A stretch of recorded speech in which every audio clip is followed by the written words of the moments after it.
आखाती देशांमध्ये सुरू असलेल्या युद्ध परिस्थितीमुळे पेट्रोल आणि डिझेलचा पुरवठा ठप्प झाला आणि पेट्रोल पंप जे ते बंद होणार आहेत। त्यामुळे रात्री नांदेडमध्ये प्रचंड अशी गर्दी उसळली होती पेट्रोल भरण्यासाठी।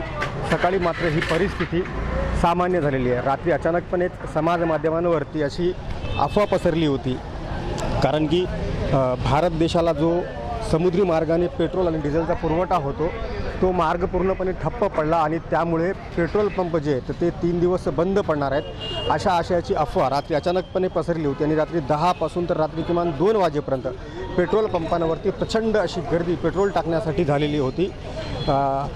अनेक नागरिक मोठ्या प्रमाणामध्ये पेट्रोल टाकण्यासाठी रांगा रात्री लावत होत्या। सकाळी मात्र ही परिस्थिती सामान्य। आता मी नांदेड शहरातल्या ITI परिसरातील या पेट्रोल पंपावरती आहे। इथं थोडीशी गर्दी दिसते। याचं कारण असं आहे की बाजूचं जे एक पेट्रोल पंप आहे त्या पेट्रोल पंपावरचं पेट्रोल जे ते संपलेलं आहे, कारण की रात्री तिथं प्रचंड गर्दी झाली होती त्यामुळे तिथलं पेट्रोल संपलं आणि आता इथं सध्या थोडीफार गर्दी आहे, म्हणजे ही सामान्य गर्दी आहे। जास्त गर्दी आहे असं इथं म्हणता येणार नाही आहे। मात्र रात्री जी काही परिस्थिती होती आता सध्या सकाळी तशी परिस्थिती नाही आहे। सकाळची जी परिस्थिती आहे ती सामान्य झालेली आहे।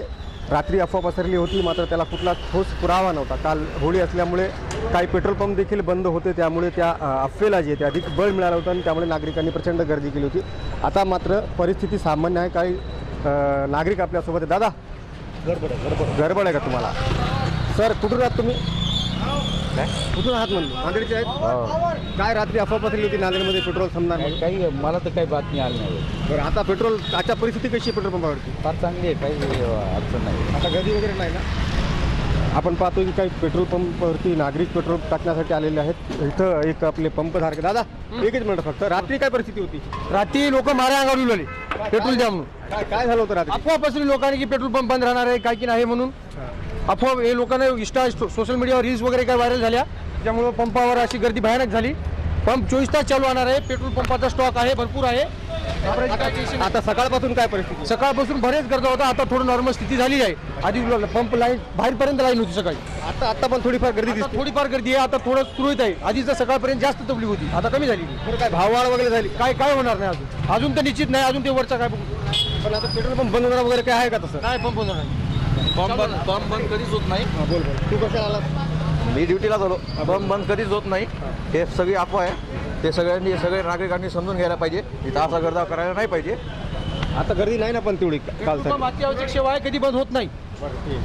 दादा, पेट्रोल संपणार अशी अफवा होती, काय तुम्हाला माहिती त्याबद्दल? नाही, मला तर एवढी माहीत नाही, पण तसे काही मी अजून ऐकलं नाही, त्यामुळे मी सकाळी आलो। पेट्रोल भेटलं का तुम्हाला? भेटलं त्याच भावामध्ये? हो, त्याच भावामध्ये। कुठून आलात तुम्ही? कुठून आलेत म्हणून? हसापूरून। बरं, रात्री काय अफवा पसरली होती माहिती आहे का? की नाही ना, म्हणून केलं। आपण पाहू शकतो की आता सध्या जी परिस्थिती ती सामान्य झालेली आहे। रात्री मात्र प्रचंड अशी अफवा पसरली होती की पेट्रोल मिळणार नाही, पेट्रोल पंप बंद होणार, त्यामुळे मोठी गर्दी झाली होती। आता मात्र परिस्थिती नॉर्मल झालेली आहे आणि सर्वांना त्याच दरामध्ये पेट्रोल देखील मिळत आहे। मुजीब शेख, न्यूज 18 मराठी, नांदेड।